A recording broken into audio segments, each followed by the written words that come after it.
Hello everyone, welcome back to my new blog. কেমন আছেন সবাই? আশা করছি অনেক অনেক ভালো আছেন। আজকে তো আমার মামার পালা মুরগি বাসায় ধরে একদম বেছে কেটে সুন্দর মতো ধুয়ে রান্না করেছি। কি রান্না করলাম সাথে দুপুরে সব কিছু মিলেই থাকছে আজকের ব্লগ। এই যে বিল্ডিং বাড়িতে মুরগি পালা, এটা কিন্তু খুবই কষ্টের একটা বিষয়, বাট আমার মামা এই মুরগিগুলো পালে। এটার পিছনে একটা কারণ আছে। আমাদের প্রায় 60টা থেকে 70টা মুরগি আছে। আমার নানি এই মুরগিগুলো পালতো। আমার নানি মারা গিয়েছে, প্রায় 1.5 বছরের মতো হয়েছে। তো আমার মামা নানি মারা যাওয়ার পরে এই মুরগিগুলো আসলে নিজেই পালে, মানে নানির স্মৃতি হিসেবে আর কি মুরগিগুলো পালে। মামাকে প্রায়ই বলি মুরগিগুলো খেয়ে ফেলো, আর মুরগি পালা অনেক কষ্টের বিষয়। এগুলো আসলে ঘরে দেখা যাচ্ছে যে বিল্ডিং বাড়িতে সোফার মধ্যে শুয়ে থাকে, খাটের উপরে শুয়ে থাকে, বাড়িঘর নোংরা করে। তারপরও মামা দেখা যাচ্ছে যে মুরগিগুলো পালে, কিছু তো আর বলার নেই। দেখেন মুরগি কত কত ডিম পেড়ে রেখেছে। বাসায় সোফার মধ্যে মুরগি ডিম পেড়ে রাখে, আমাদের উপরে 2 তলায় যে মুরগি ডিম পেড়ে রাখে। তারপর মামা যে এরকম থালি ভরে ডিম নিয়ে আসে, এখানে প্রায় 15টা ডিম আছে, মুরগির ডিম, দেশি মুরগির ডিম।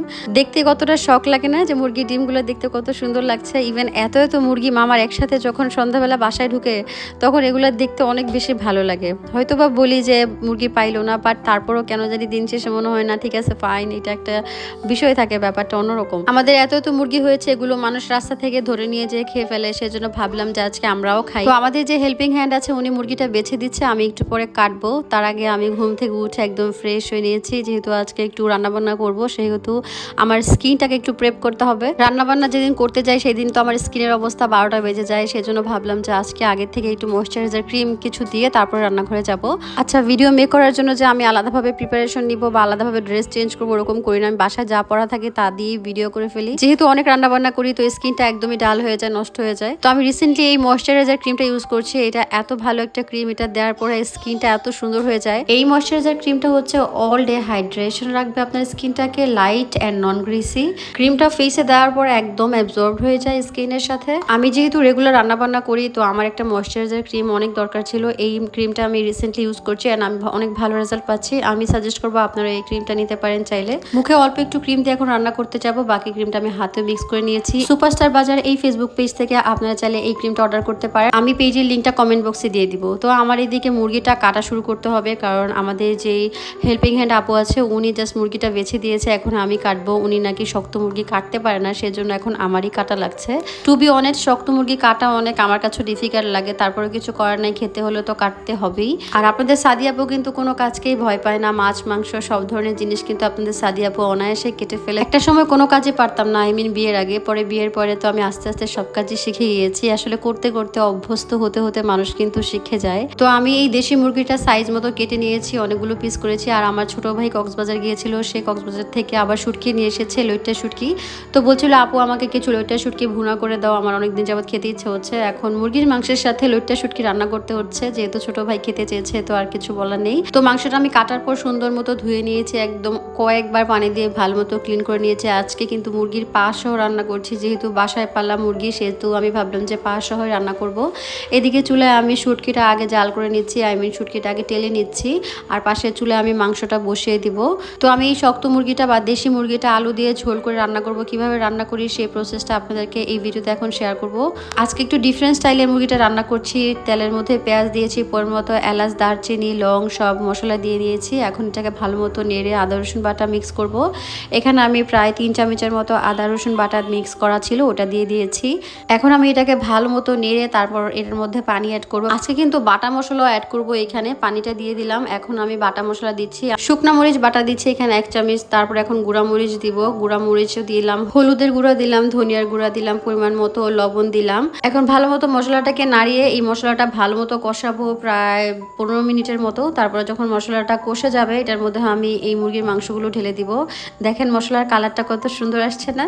দেখে মনে হচ্ছে যে মশলা কষানোটা অনেক ভালো হয়েছে। তো এখানে কষানো মশলার মধ্যে আমি এই মুরগির মাংসগুলো ঢেলে দিব। আর এখানে প্রায় মনে হয় 1-1.5 কেজির মতো, 1.5 কেজি হবে না, মানে 1 কেজির উপরে মাংস হবে। দেশি মুরগি বা এই শক্ত মুরগি বরাবরের মতোই আমার পছন্দ লাগে, আমি অনেক খেতে পছন্দ করি। আর আলু দিয়ে যদি ঝোল হয় তাহলে তো কোনো কথাই নেই। আমার মতো এই মুরগিটা কে কে খেতে পছন্দ করেন অবশ্যই কিন্তু আমাকে কমেন্টে জানাবেন। আপনাদের কমেন্ট দেখলে কিন্তু আমি খুব ইন্সপায়ার হই, আর আপনাদের কমেন্ট দেখলে আমার ভালো লাগে। আর সেই ভালো লাগে থেকে আমি নতুন নতুন ভিডিও আপনাদের সাথে শেয়ার করি। পাশের চুলায় কিন্তু আমি লইট্টা শুটকি বসিয়ে দিয়েছি, রসুন দিয়ে রান্না করছি। এখানে পেঁয়াজের মধ্যে কিছু রসুন, মরিচের গুঁড়া, হলুদের গুঁড়া আর লবণ দিয়েছি। এখন মশলাটা কষে এটার মধ্যে পানি দিয়ে মশলাটা যখন কষে যাবে ভালো মতো, এখানে আমি শুটকিগুলো দিয়ে দিয়েছি। আর এই শুটকিগুলো দেওয়ার পরে আমি এখানে প্রায় আর 15-20 মিনিটের মতো শুটকিটা রান্না করব। রান্না করার পরে দেখা যাবে যে একদম যখন শুকনো শুকনো হয়ে যাবে সেটার মধ্যে ধনিয়া পাতা দিয়ে নামিয়ে ফেলবো। আর এদিকে আমি মাংসটা কিন্তু আজকে আলু দিয়ে রান্না করছি। অনেকগুলো আলু আমি এখানে দিয়েছি। এই আলুটা আপনি মুরগির মাংসে দেন বা গরুর মাংসে দেন, সব কিছুতে কিন্তু খেতে ভালো লাগে। ফার্মের মুরগিতে আলুটা ভালো লাগে না, বাট দেশি মুরগি বা গরুর মাংস এগুলোতে কিন্তু আলু খেতে খুবই ভালো লাগে। বাংলাদেশ এসেছি প্রায় কিন্তু সময় অনেকটাই চলে গেছে, প্রায় 3 মাসের মতো হয়ে গেছে আমি জানি না কখন আমি আবার দেশ ছেড়ে চলে যাই, বাট এখন আমি বাংলাদেশে আছি, অনেক ভালো সময় পার করছি আপনাদের দোয়ায়। বাট যখন আবার এই দেশটাকে ছেড়ে চলে যাব তখন আবার অনেক মিস করব সবকিছু। আবার গেলে হয়তো বা আর তাড়াতাড়ি আসা হবে না। আমি লাস্ট 2 বছর আগেই তো গিয়েছিলাম বেলজিয়ামে, তো আমার 2 বছর হয়েও নাই আমি চলে এসেছি ঘুরতে। কিন্তু আবার দেখা গেছে যে আরিশা যখন স্কুলে ভর্তি হয়ে যাবে তখন আসাটা তো সহজ হয়ে উঠবে না। আসলে দেশের বাইরে থাকলে চাইলেও কিন্তু দেশে যে কোনো সময় চলে আসা যায় না। যাই হোক, আমার কিন্তু রান্নাবান্না শেষ। আমার দেখতেই পাচ্ছেন মুরগির মাংসটা দেখতে কত ডিলিশিয়াস লাগছে। তাছাড়া শুটকি, ডাল, আলু ভর্তা, উস্তা আলু ভাজি এগুলো কিন্তু আজকে দুপুরে রান্নায় ছিল। তো সবকিছু একসাথে টেবিলে বেড়ে আমরা কিন্তু খেতে বসে গিয়েছি। আমি টেবিলে খাবার ঠিকই বেড়েছি, কিন্তু আমি খাটের মধ্যে বসে আরিশাকে নিয়ে তারপরে খেতে হয়েছে আমার। যেহেতু আমার মা নেই, তো আরিশাকে তো আমার একাই পালতে হয়। আসলে আমার বোন আছে, আন্টি আছে, ওরা আসতে পারলে ওরা দেখে, বাট ওনারা না থাকলে দেখা গেছে যে আমার ম্যাক্সিমাম টাইম আমার মেয়েকে আমাকেই দেখাশোনা করতে হয়, সব আমার একাই করতে হয়। তো যাই হোক, আমি এখানে খাওয়া দাওয়া করছি। আর আজকের মাংস রান্নাটা অনেক বেশি মজা হয়েছে, শুটকি রান্নাটাও অনেক বেশি মজা হয়েছে। আমার রান্না বান্না আপনাদের কাছে কেমন লাগে আমাকে কিন্তু অবশ্যই কমেন্টে জানাবেন। আর আপনারা সবাই ভালো থাকবেন, সুস্থ থাকবেন, আমার জন্য দোয়া করবেন, আমার পরিবারের জন্য দোয়া করবেন। আল্লাহ হাফেজ।